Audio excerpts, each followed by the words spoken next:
새벽을 깨우시는 우리 호산네 성가대가 오셔서 이렇게 또 찬송을 불러주시니 너무 감사합니다.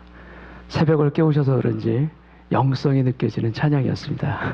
우리 다시 한번 우리 찬양해준 우리 성가대 위해서 박수 한번 부탁드립니다.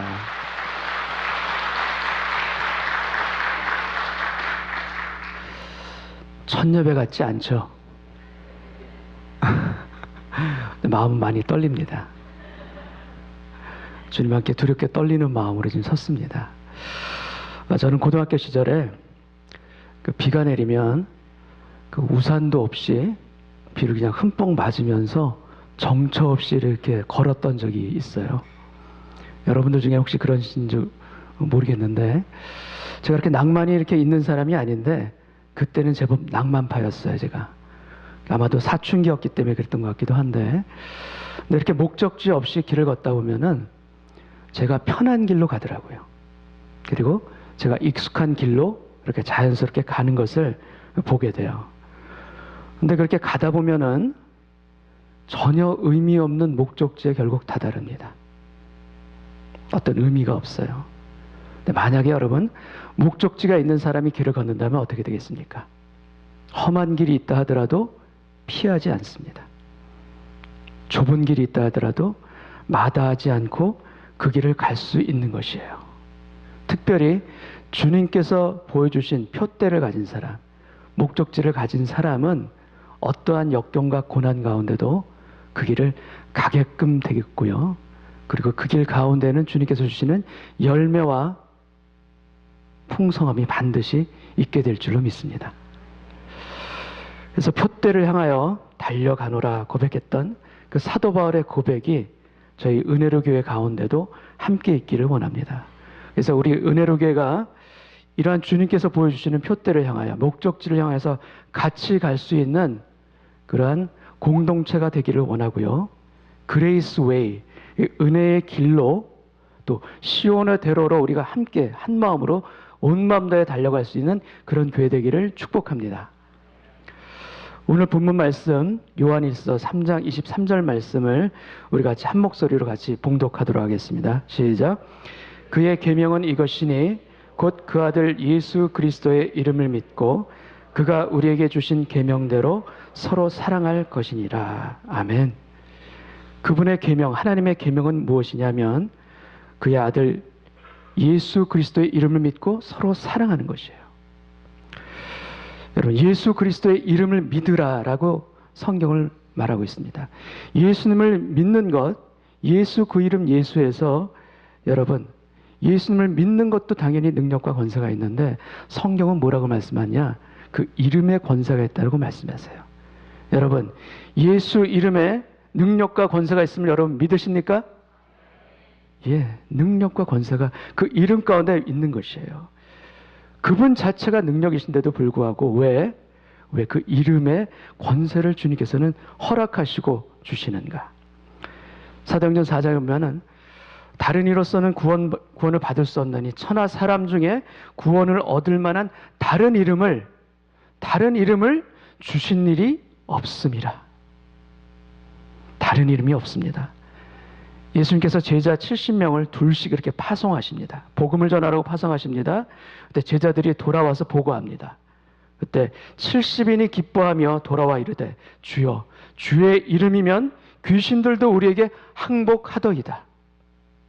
예수의 이름 앞에 귀신들도 항복하더이다. 이렇게 고백하는 것이에요. 여러분, 예수 이름으로 그 뒤에 무엇이 오겠습니까?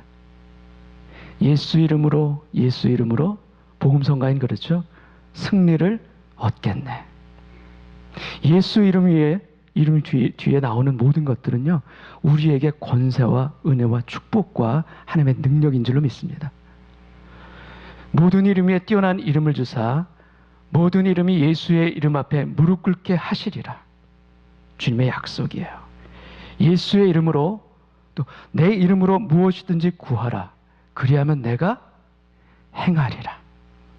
여러분, 이것은 주님께서 우리에게 친히 주신 약속의 말씀이에요. 예수 이름의 능력을 약속으로 인쳐서 우리에게 주신 것이에요. 도장으로 찍어서 우리에게 주신 것이고요. 그렇기 때문에 이 권세를 누리려면 무엇보다도 이 약속의 말씀을 우리가 믿어야 할 줄로 믿습니다. 우리가 믿어야 하는 것이에요. 영접하는 자 곧 그 이름을 믿는 자들에게는 하나님의 자녀가 되는 권세를 주셨으니, 권세를 주셨어요. 여러분, 예수님을 우리가 영접하면 자녀가 됩니까? 안 됩니까? 자녀가 되는 거예요. 그런데 그 이름을 믿는 자들은 그냥 자녀가 되는 것인데도 불구하고 왜 자녀가 되는 권세를 주셨는가? 여러분, 그 이유는요, 우리로 하여금 자녀다운 삶을 살라고 주신 것이에요.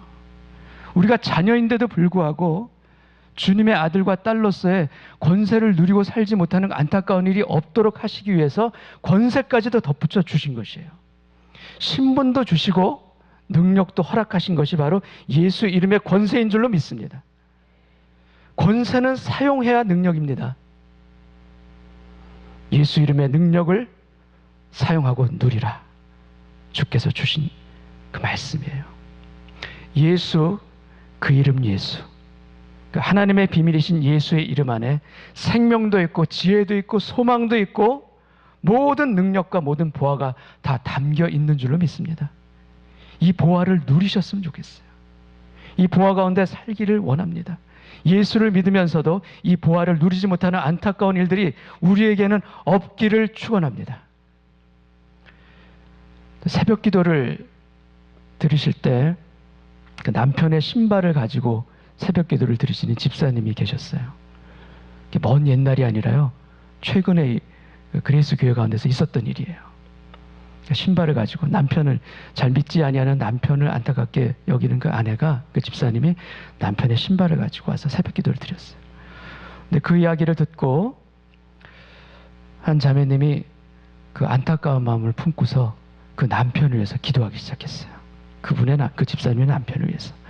그래서 기도하는데 그 남편의 이름을 한번 들었어요. 근데 듣고서 이제 또 기도를 계속 했었는데 금요봉인가 그 남편을 위해서 또 기도하는데 성령님께서 어떤 마음을 주셨는가 하면 그 남편의, 그 집사님의 남편의 이름을 불러가면서 기도하라, 이 마음을 주셨어요. 그런데 문제는 그 남편의 이름이 기억나지 않는 거예요. 한 번 이렇게 들었기 때문에 기억할 수가 없는 것이었어요. 그래서 성령님께 기도합니다. 성령님, 그분의 이름이 기억이 나지 않습니다. 기억나게 해주세요. 이렇게 기도를 드렸어요. 근데 기도를 드리는데 정말 홍길동 이런 것처럼 그분의 이름이 딱 떠오르는 거예요. 네은사인처럼. 그래서 그때 그분의 이름을 불러가면서 기도할 수가 있었던 거예요. 여러분, 이분이 그 집사님의 남편의 이름을 잊을 수 있을까요? 없을까요? 못 잊죠. 성령께서 생각나게 하셨던 이름이고요. 계속해서 잊지 아니하고 그 이름을 불러가면서 중보기도를 했던 거예요.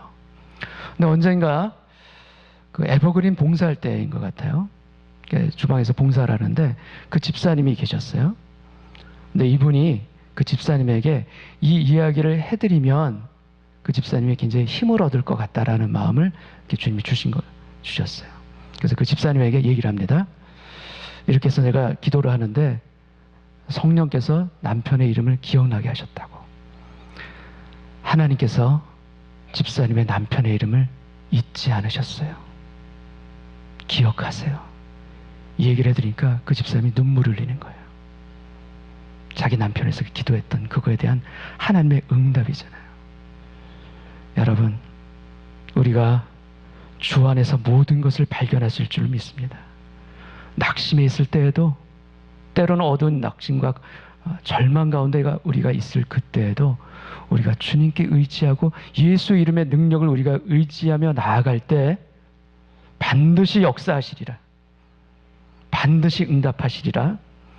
여러분, 그래서 이 집사님과 이분은요, 믿음의 동지가 됐어요. 그렇지 않겠어요? 지금 그분은 한국으로 가셨어요. 그럼에도 불구하고 서로 기도로 중보하는, 기도로 연합하는 믿음의 동지가 될 수 있는 이 능력, 우리가 믿음 안에서 주시는 능력인 줄로 믿습니다. 여러분, 현실 가운데 아픔으로 주저앉아서 하나님의 일하심을 볼 수 없는 그 사람에게 주님이 찾아오셔서 너에게 무엇하여 주기를 원하느냐? 너에게 무엇하여 주기를 원하느냐? 주님이 이 아침에 여러분들에게 이렇게 물으신다면 여러분은 어떻게 대답하시겠습니까? 여러분들에게 직접 주님께서 물으신다면 무엇이라고 대답하시겠습니까? 맹인이 이르되 주여 보기를 원하나이다. 예수께서 이르시되 보라 내 믿음이 너를 구원하였느니라. 여러분, 이 아침에 우리 가운데 주여 보기를 원하나이다, 예수의 이름의 능력을 내가 우리 가정 가운데서, 일터 가운데서, 우리 자녀들 가운데서 보기를 원하나이다, 이런 간절한 뜨거움이 우리 가운데 있기를 소원합니다.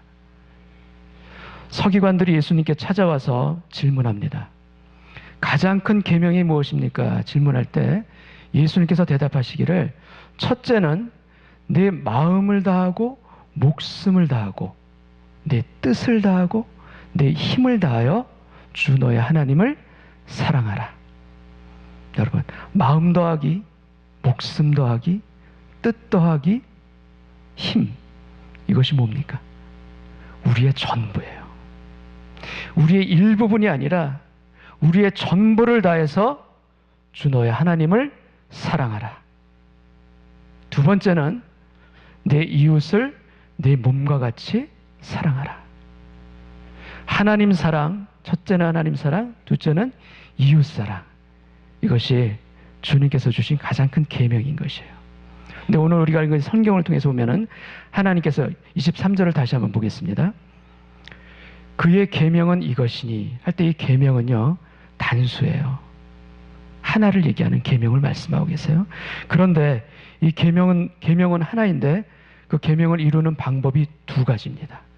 그 두 가지가 무엇인가 하면, 하나는 그리스도의 이름을 믿고 또 하나는 서로 사랑하라는 거예요.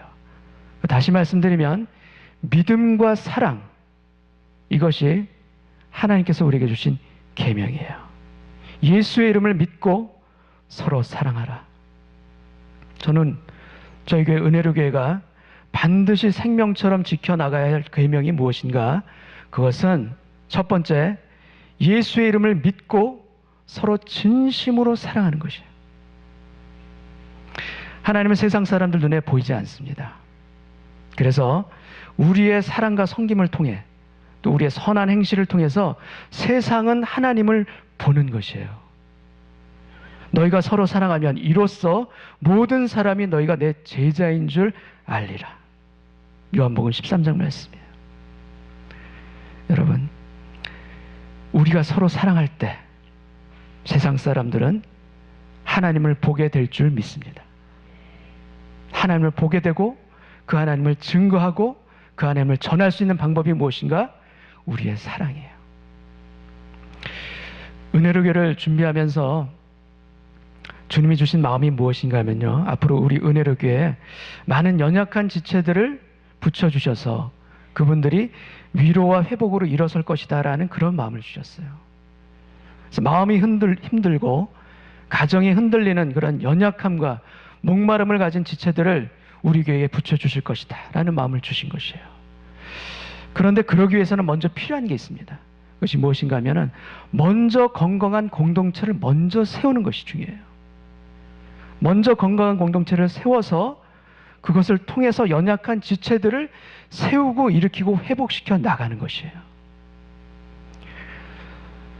공동체가 한 사람을 사랑과 기도로 세우는 것, 10대 1, 10사람이요 연약한 지체 한 사람을 사랑으로 품고 그를 위해서 기도하고 그를 위해서 중보하는 것이에요. 저는 이러한 공동체를 꿈꿉니다. 그래서 선하고 따뜻한 공동체를 세우는 것이 우리에게는 너무나도 중요한 일이고요. 어떤 분들이 오실지 저는 다 아직 알 수는 없지만 은혜로 교회에 담긴, 그리고 앞으로 주실 예수 이름의 능력을 믿습니다. 반드시 주께서 이렇게 역사해 주시리라. 이 사랑과 꿈을 품고 나아갈 때 사람은 하나님께서 붙여주시는 것이에요. 우리가 찾아 나가는 것이 아니라 붙여주시고 연결해 주시고 함께 하시는 주님의 역사와 능력이 이 교회 가운데 일어나기를 소원합니다. 우리는 아직 질그릇입니다. 아직 연약합니다. 아직 작은 교회예요. 개척교회예요. 그러나 이 안에 담긴 보배로 인해서 주님이 가장 기뻐하시는 그 일 가운데 쓰임받는 교회 되기를 소원합니다.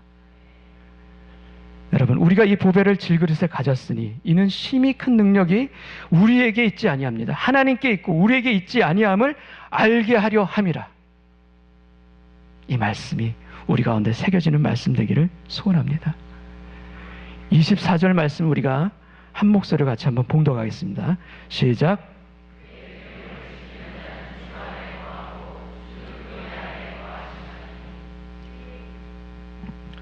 네, 한번 다시 정리해 보겠습니다.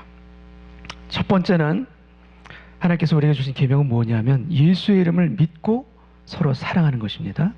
그리고 두 번째는 이 계명을 지키는 자는 주님 안에 거하는 삶을 사는 것이에요. 근데 이거는 반대로 해석할 수도 있습니다. 반대로 어떻게 해석이 가능하냐면 주님 안에 거하는 삶이란 과연 무엇인가? 어떤 것이 주님 안에 거하는 삶인가? 그것은요, 예수의 이름을 믿고 서로 사랑하는 것이 주님 안에 거하는 삶의 비결인 줄로 믿습니다. 우리가 그렇게 바뀌어지는 것이에요. 구원은 우리가 주님을 구주로 영접하는 순간 이루어집니다. 그러나 주님 안에 거하면서 연합하는 삶은 평생 동안, 아니 천국 가는 날까지 우리가 이루어 가는 것이에요. 천국에 가서야 비로소 이 세상에서 누리지 못한 주님 안에 완전히 거하는 삶을 우리가 살게 될 줄로 믿습니다. 모든 종교는 믿고 노력합니다. 그러나 기독교는 믿고 거하는 것이에요. 예수를 믿을 뿐 아니라 주님 안에서 사는 것, 이것이 참된 크리스찬의 신앙인 줄로 믿습니다. 제가 초등학교 때인 걸로 기억이 되는데요, 저희 어머니는 저희 3남매에게 참 헌신적인 그런 분이셨어요. 저희 부모님 세대 분들 중에는 이러한 분들이 참 많습니다. 근데 어느 날인가 친구랑 이제 놀다가 집에 늦게 돌아왔어요. 그리고서 밥을 달라고 제가 투정을 합니다. 밥이 왜 이렇게 늦냐고 투정을 해요. 그러니까 저희 어머니께서 미안하다 하시면서 서둘러서 이제 밥상을 차려주셨어요. 근데 밥상을 딱 보니까, 젓갈을 들고 보니까 젓갈이 갈 데가 없는 거예요. 집을 게 없어요. 그래서 제가 반찬이 이게 뭐냐고 어머니에게 제가 투덜거린 거예요. 그리고서는 또 안 먹겠다고 나 안 먹어 하면서 이렇게 강짜를 부리게 됐어요. 참 어렸을 때 얘기입니다.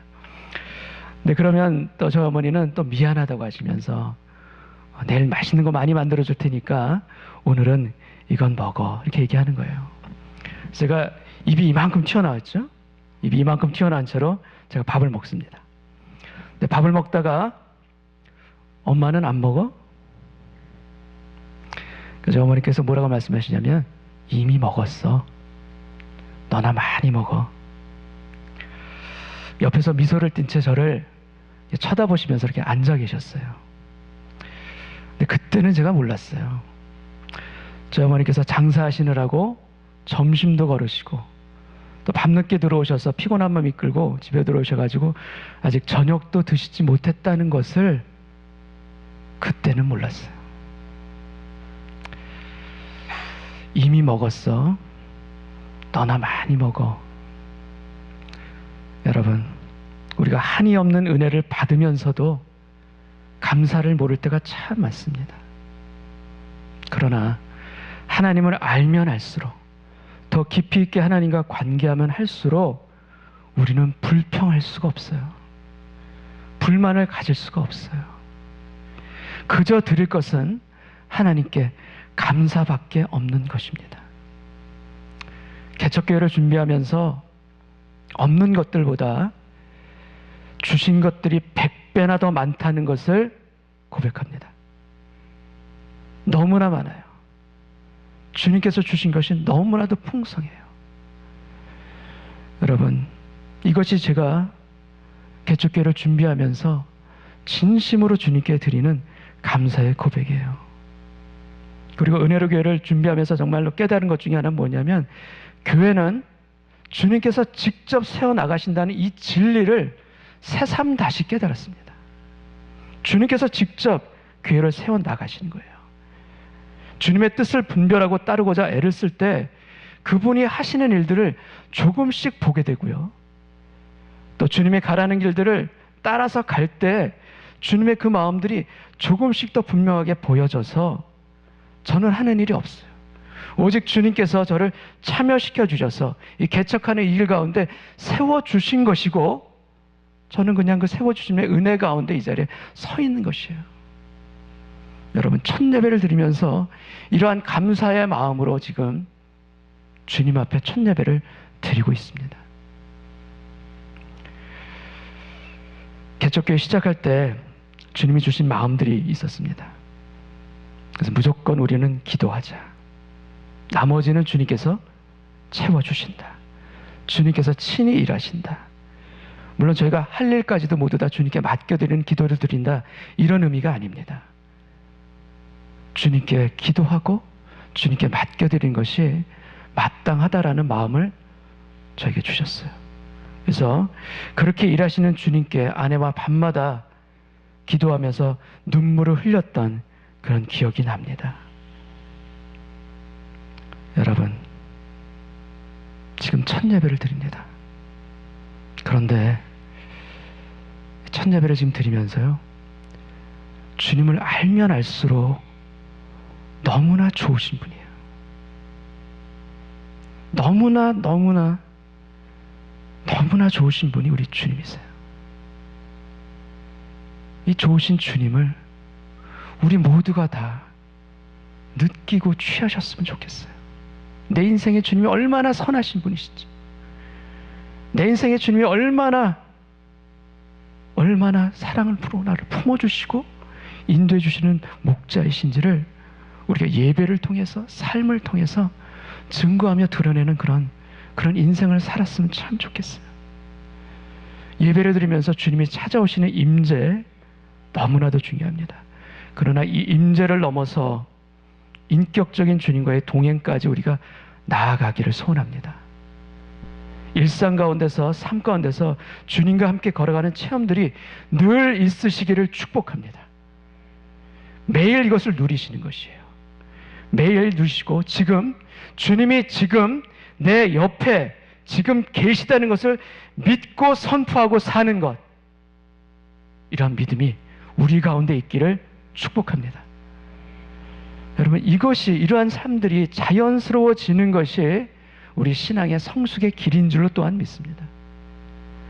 자연스러운 신앙은요, 순종의 열매가 있을 때 깊어지는 것이에요.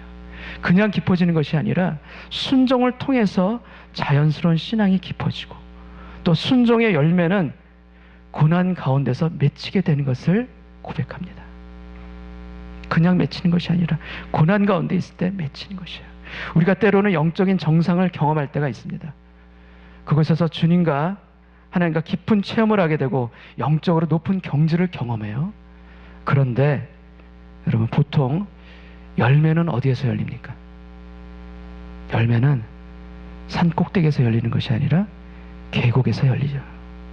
그래서 포도주가 생산되는 그런 지역에는 하나같이 무슨 벨리라는 이름이 붙어있는 이유도 바로 그 이유예요. 열매는 골짜기에서 열리는 것이지 산 꼭대기에서 열리지가 않아요. 그래서 우리는 신앙의 정상에서 배우고 체험한 것을 인생의 골짜기, 험한 계곡에서 적용하고 실천하는 것이에요. 영적으로 높은 경지에 올라서 배운 것들을 우리가 고난 가운데 있을 때, 인생의 골짜기 가운데 있을 때 그것을 실천하며 주님을 붙잡게 되는 것이에요. 여러분, 그리고 그곳에서 그 실천함을 통해서 열매가 풍성하게 우리의 삶 가운데 열리게 되는 것을 믿습니다. 요한복음 15장에 나는 포도나무여 너희는 가지라고 말씀하셨어요. 요한복음 15장 2절 말씀을 보면, 물은 내게 붙어 있어 열매를 맺지 아니하는 가지는 아버지께서 그것을 제거해 버리시고 무릇 열매를 맺는 가지는 더 열매를 맺게 하려 하여 그것을 깨끗하게 하시느니라. 열매 맺는 가지를 향한 하나님의 소원이 성경에 나타납니다. 우리 모두가 열매 맺는 가지예요. 주님께 붙어있는. 근데 우리를 향한 주님의 소원이 있어요. 그 소원이 뭐냐면요, 더 열매 맺는 것이에요. 무릇 열매를 맺는 가지는 더 열매를 맺게 하려 하여. 근데 더 열매 맺게 하는 방법이, 주님의 방법이 무엇인가? 그것은 깨끗하게 하시는 것이에요. 우리를 깨끗하게 하셔서 더 열매를 맺게 하시는 것이에요. 그렇다면 우리를 깨끗해 하시는 방법은 또한 무엇일까? 무엇으로 주님은 우리를 깨끗게 하실까? 여러분, 그것은 하나님의 말씀으로 우리를 깨끗게 하십니다. 요한복음 15장 3절 4절 말씀을 읽겠습니다. 같이 한번 읽겠습니다. 시작. 너희는 내가 일러준 말로 이미 깨끗하여졌으니 내 안에 거하라. 나도 너희 안에 거하리라. 여러분, 우리로 포도나무에 붙어 거하는 열매 맺는 인생을 살게 하시기 위해서 우리에게 말씀을 주시고 그 말씀으로 우리를 깨끗해 하셔서 더 풍성한 열매를 살 수 있도록 우리를 도와주시는 분, 그분이 우리의 주님인 줄 믿습니다. 청년이 무엇으로 그의 행실을 깨끗하게 하리까? 주의 말씀만 지킬 따름이니이다. 다른 것이 아니에요. 주의 말씀을 지킬 때 우리가 깨끗해지는 것이요, 주 안에 거하는 더 풍성함을 누리게 될 줄 믿습니다. 엠마오로 두 제자가 내려갑니다. 근데 그들이 예수를 믿고 따랐던 제자들인데도 불구하고 그들이 낙심해 있어요. 왜 낙심해 있는가? 주님이 그들과 동행하는데도 불구하고 주님을 알아보지 못해요. 주님이 부활하신 주님을 알지를 못하기 때문에 그들이 낙심하는 것이에요. 그러할 때 주님께서 그 제자들에게 하신 일이 있습니다. 그 일이 무엇인가 하면 바로 성경을 풀어서 예수님께서 왜 십자가에 달려 돌아가셔야 되는지, 왜 부활하셔야 되는지에서 자세히 풀어주신 거예요. 그러할 때 그들에게 어떤 일이 일어나는가? 누가복음 24장 32절 말씀을 제가 읽겠습니다. 그들이 서로 말하되 길에서 우리에게 말씀하시고 우리에게 성경을 풀어주실 때 우리 속에서 마음이 뜨겁지 아니하더냐. 말씀을 풀어주실 때 마음이 뜨겁지 아니하더냐. 여러분, 그들은 두려워서 떠났던 예루살렘을 향해서 다시 들어가서 부활하신 주님을 증거합니다. 말씀이 우리 가운데 풀어질 때 여러분, 변화가 일어나요. 능력이 일어납니다. 듣고 끝나는 말씀이 아니라 우리 속에서 마음이 뜨겁지 아니하더냐. 뜨거움으로 반응할 때 주님의 역사가 우리 마음 안에서 일어나게 될 줄 믿습니다. 가장 정말 큰 은혜는 무엇인가? 예수를 만나는 장소의 변화예요. 바깥이 아니라 상황과 응답보다도 내 안에서 예수를 만나는 것이에요. 어떻게 만나는가? 말씀이신 예수를 내 안에서 만나는 거예요. 말씀으로 오시는 주님, 말씀으로 치료하시는 주님, 말씀으로 길을 여시는 주님, 말씀으로 평안을 주시는 주님, 말씀으로 깨끗게 하시는 주님, 말씀으로 우리 가정을 바꿔주시는 주님, 이 말씀으로 오시는 주님을 우리의 속사람이 만날 때 가장 큰 은혜의 그런 샘물이 터져 나오게 될 줄 믿습니다. 저는 작년 전에 저희가 코로나로 이제 DTS 훈련을 가기 전에 새로운 교회를 하게 되면 어디가 좋을까? 이렇게 구글 지도를 이렇게 봤어요. 근데 보다가 공원이 있고요, 이게 학교가 있더라고요. 그때 주님이 주신 마음인데 여기면 참 좋겠다. 학교 이름도 모르고 그냥 여기면 좋겠다라고 그때 마음을 품었어요. 그리고 올해 3월에 이제 예배 장소를 이제 교회를 개척하면서 예배 장소를 구하기 시작할 때 뉴웨스트민스터에 있는 그 한 장소를 발견하게 됐고 거기가 너무나도 마음에 들었어요. 그래서 그것을 계약을 준비하고 있었습니다, 그때. 근데 그때 침묵 수련회를 이제 저희가 이제 들어가게 됐어요.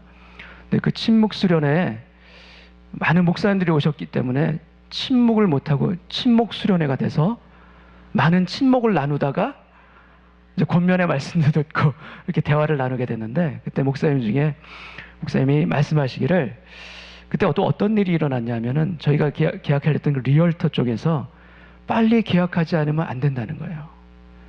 이거 놓칠 수 있으니까 빨리 계약하기를 원하는 식으로 재촉하는 것이었어요.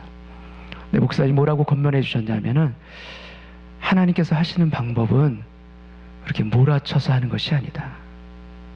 급하게 할 거 없다. 이 말씀을 주셨어요. 근데 저도 마음 가운데 어떤 마음이 들었냐면, 주님이 주시는 곳이라면 무슨 일이 있어도 그대로 있을 것이요, 그렇지 않다면 우리 것이 아니다. 이 마음에 확신이 들어왔어요. 그래서 재촉하는데도 불구하고 전혀 반응을 안 했어요. 그리고 나중에는 기도하다 어떤 마음이 들었냐면 그곳은 아니다라는 마음이 들었어요. 그리고 그 전에 작년에 보아두었던 공원이 있는 그 학교, 거기를 찾아갔어요. 교장 선생님을 만났습니다. 만났더니 너무나 웰컴 하시는 거예요. 너무나 여러 가지 도와주시고 이것도 필요하다 저것도 필요하다면 적극적으로 도와주시는 것이에요. 그래서 정한 곳이 바로 이 자리입니다. 이 밀러파크 커뮤니티 스쿨이 그렇게 해서 저희 예배 처소가 된 거예요. 여러분 옆에 있는 음향 장비 보이시죠? 앞에도 보이시고 이 음향 장비 구입하는데 이 학교에서 반을 대줬어요. 같이 반씩 내서 음향 장비를 구입해서 우리가 예배를 시작하는 거예요. 하나님의 응답이에요. 하나님께서 함께 하신다는 사인이에요. 우리가 주의 말씀을 품고 있을 때, 주의 말씀을 흔들리지 아니하고 가지고 있을 때 주의 역사는 반드시 나타나리라. 흔들리는 세상 가운데 폭풍을 치는 밤바다에 있다 할지라도 우리가 붙잡아야 될 것은 무엇인가? 주님의 약속의 말씀이에요. 이것이 우리 마음가운데 심어지면 그것이 자라나고 그것을 통해서 하나님의 약속을 반드시 이루게 하시는 신실하신 하나님이 바로 우리의 목자 되신 주님인 것을 믿습니다. 성경을 말씀합니다. 요한복음 15장 7절 너희가 내 안에 거하고 내 말이 너희 안에 거하면 내 말이 너희 안에 거하면 무엇이든지 원하는 대로 구하라. 그리하면 이루리라. 아멘? 여러분 아멘이십니까? 주님의 말씀이 우리 안에 거하면 무엇이든지 구하라. 얼마나 주님이 당당하게 말씀하세요. 얼마나 자신 있게 말씀하세요. 주님은 자신이 있으세요. 근데 우리는 왜 자신이 없는 거예요? 자신 있기를 바랍니다. 주의 말씀을 품고 그 말씀에 거할 때 주께서 이루리라. 이 믿음을 소유하고 살 수 있는 저와 여러분들이 되시기를 축복합니다. 우리가 주님 안에 거할 수 있는 비결 중에 비결은 무엇인가? 말씀을 품고 말씀대로 반응하는 것이에요. 내 말이 너희 안에 거하면, 말씀을 품고 그것이 내 안에서 역사하면 무엇이든지 내가 이루어 주리라. 여러분, 우리는 약하지 않습니다. 우리는 강합니다. 왜냐하면 우리 안에 예수 그분이 계시기 때문입니다. 예수 안에 살고 있다는 것은 우리가 전신갑주를 입고 있다는 것과 같아요. 여러분, 예수 따로 전신갑주 따로 있는 것이 아니라 예수 그분 자체가 우리에게 전신갑주예요. 그분이 우리에게 모든 것을 막아주시고 보호해주시고 싸울 수 있는 힘까지도 주시는 그런 전신갑주인 것이에요. 여러분, 은혜의 길은 고난이 없고 역경이 없는 길이 은혜의 길이 아닌 것 같아요. 평탄한 길만이 그레이스 웨이, 은혜의 길이 아니에요. 고난이 있지만 또 아픔도 있지만 그 가운데 주님의 선하심을 믿고 동행의 확신과 체험으로 걸어가는 모든 길들이 다 은혜로인 줄로 믿습니다. 어젯밤에 늦게 박 목사님이 저에게 편지를 하나 메일로 보내주셨어요. 첫 예배를 앞두고 있는 저희를 위해서 기도문을 하나 이렇게 보내주셨어요. 너무나도 감사했어요. 그 기도문, 저를 위한 기도문이신데요. 그 기도문을 잠깐 소개해드리면, 두렵고 떨리는 마음 그리고 거룩한 긴장을 가지고 매일 강단에 서게 해 주십시오. 가슴속 깊은 곳에 한 영혼도 소홀히 여기지 않겠다는 목자의 뜨거운 마음을 주십시오. 무릎으로 목회하는 종이 되게 하여 주옵소서. 이것이 저를 향한 박 목사님의 기도문이에요. 전 이 말씀을 뼛속 깊이 새기기를 원합니다. 무릎으로 사역하는 종이 되기를 원하고, 거룩한 긴장을 가지고 주님이 맡겨주신 양들을 목양할 수 있는, 부족하지만 여전히 미흡하지만 그러한 당신의 종이 되게 하여 주옵소서. 이것이 제가 첫 예배를 드리면서 여러분께 드리는 저의 속사람의 다짐이기도 합니다. 주님의 사람은 하나님의 방법을 신뢰하고 오직 하나님의 뜻을 구하려고 힘쓰고 원하는 것이 이루어지지 않아도 감사를 잃지 않고 폭풍우 속에서도 평안하고 세상이 주는 두려움을 떨치고 담대하며 주어진 하루에 최선을 다하며 하나님과 이웃을 사랑하며 순종의 종으로서 엎드리는 겸손한 자세를 늘 놓치지 않는 사람이 주님의 사람인 줄로 믿습니다. 예수, 그 이름 예수를 믿고 서로 진심으로 사랑하며 주님 안에 거할 때 이러한 은혜의 삶이 우리 모두에게 넘치도록 흘러 들어올 줄 믿습니다. 같이 한번 기도하겠습니다.